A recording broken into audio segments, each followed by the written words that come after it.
Good evening and welcome to the economic portion of the Rydal Traffic Summit. For those of you who don't look at your township calendar photos very often, I'm Matt Lahaza, Assistant Township Manager. As such, one of my major responsibilities is to look after the economic well-being of the township, along with a 16-member Economic Development Committee. In that capacity, President Steve has asked me to join in the discussions this evening to talk primarily about traffic studies, both developer-based studies and township-based studies. So due to a prior conflict, I could not be with you this evening, and hopefully this video will be an adequate replacement. Let's start with developer-based traffic studies. The developer-based traffic study is usually paid for by the developer, so the origin, purpose, or quality may be subject to question. The developer study is rather site or problem specific and usually addresses a small area or number of traffic control issues. It might capture a nearby intersection, but the analysis is relatively close to home. Why is it done? Usually because the zoning or land development code requires the developer to do it because of an already expressed public concern over something, or because there is an actual need to fix or resolve a defect given how the developer intends to utilize the site. The developer is usually very willing to perform the study and the fix, or his client is not going to purchase or rent the site. So the developer has an ROI, or return on investment, on the cost. How come the developer study never indicates there is a traffic problem? This is a good question, and the answer is somewhat simple. Let's say we are developing something along the Old York Road corridor, which has a current carrying capacity of approximately 30,000 vehicles per day. In fact, let's look at a real situation near the intersection of Bader and Old York Road on the corner site, and let's say the developer's intended use is a Tony Roney restaurant that's going to occupy that formerly vacant site. If the store brought in 1,000 vehicles per day, and I don't believe that a Tony Roney's would, but using that figure, that's barely 3% of a traffic change to the site from that use. Really, it's going to be a lot less than that because approximately half of those vehicles would already be traveling in that location and can't really be counted in the equation. So the impact from the Tony Roney development will actually be 1% or less of the traffic near that particular location.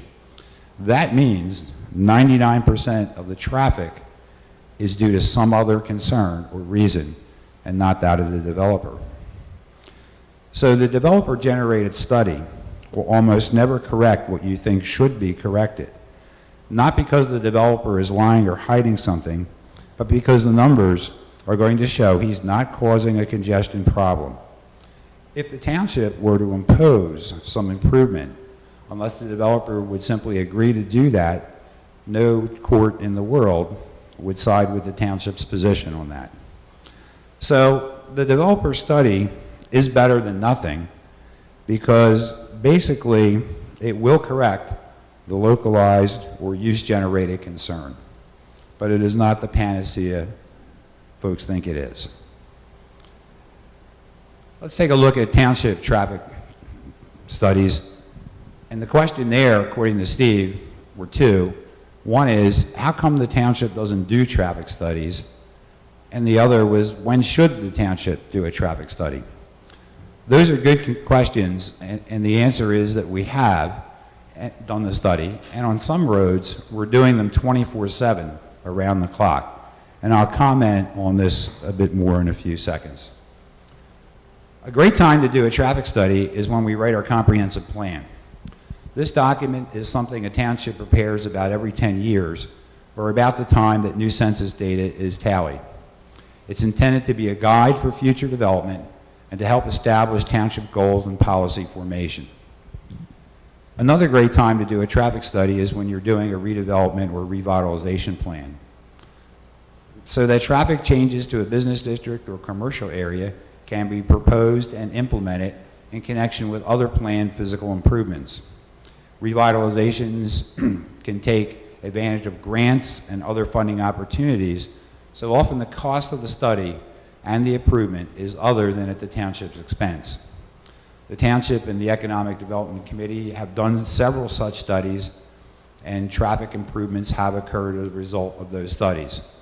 They're sometimes easily forgotten and overlooked, but let's take a look at a few that have transpired in the last 10 years or so. This is a shot of our Keswick Village section, which was one of the first business communities to undergo a revitalization plan. And looking aerially at the village, what was a significant traffic improvement was the installation of a rotary in the heart of the village, which at a point where it's really a 5-point intersection. And in the past, when that was just a sea of macadam, you can appreciate how confusing it was for vehicles coming to the 5-point approach without any traffic regulations whatsoever and deciding who was going to go first. So that resulted from the study, and we think was a significant improvement for the village.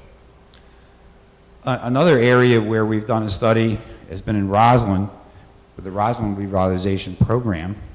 And this is a photo of the intersection of Bradfield and Easton Road in something we call the Bradfield Island.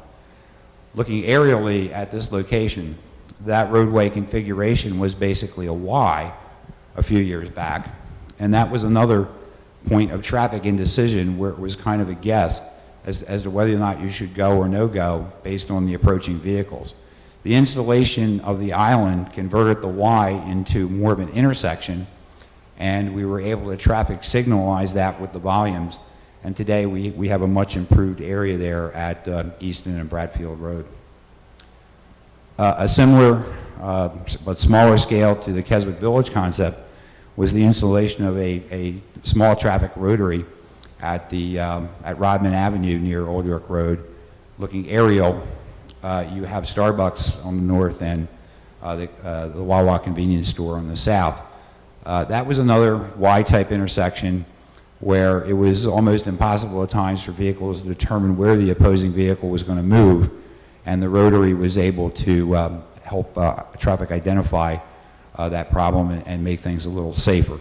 It didn't take away the amount of vehicles that travel at that intersection, but it did offer better control. Similarly, when the Township and the Economic Development Committee did some revitalization along the fairway, that's the time period where we put in the new street lights and some of the vegetation and plantings that you see there. We also took a look and studied the configuration of Rydal Road at Valley Road and the fairway.